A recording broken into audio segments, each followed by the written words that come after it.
going to take a look at a little bit of gameplay here first, and then we're going to dive right into the Battlefield 2042 beta, talk about what's been good, talk about what's been not so good, and what we might hope to see going forward.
So the beta came out yesterday at midnight for pre-orders, and it will be available later this evening, early this morning, or tomorrow morning for all others. Right off the bat, it was difficult to sign into the online services, and then it became another 5 to 7 minute wait trying to get through an error message loading into an actual server. But once all of that happened, I was treated to a tornado and a rocket launch at the very first match that I played. The game looks incredible. The weather effects obviously are fantastic, as you might have seen. The gunplay feels pretty good too. There are times when I feel like sometimes you're not hitting things that you're aiming right at, but I also have heard that this is a situation they understand and they're addressing.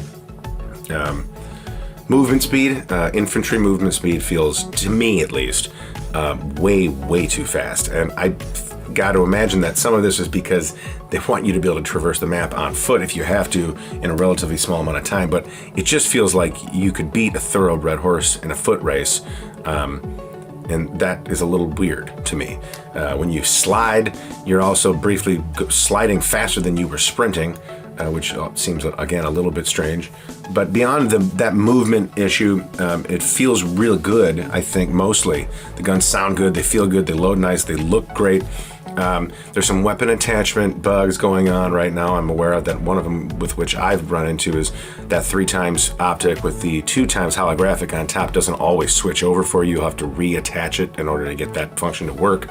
I also am a little disappointed there's no lean, and I don't know, maybe there will be a lean put into this since this is a 2-month-old build of this game. I'm still trying to figure out why it is that we're playing a 2-month-old build of the game if the idea in a beta test is to try to get any kind of feedback, unless this was really more of an appeasement to people who were getting really upset there wasn't a beta. Personally, I really didn't care. I wanted to play something that was more finished, maybe a little more polished. But overall, I think they've got a good thing going here that has a lot of potential. As I've played this beta a little bit more and more people are remembering how to play Battlefield, it seems like, and the games are getting quite a bit more fun to play. When I jumped on at midnight during launch, it was a complete mess. People just running around, not doing anything. The fact you can't talk to people through the voice command in game is a little bit difficult too, and I think that's part of that. But we'll see where we're going forward from here. I really do think there's a lot of potential, and it does feel great to be playing a Battlefield game set in modern time. Let me know how you guys are feeling about it. I'd be very interested to know what your response has been to this, what you think could be different.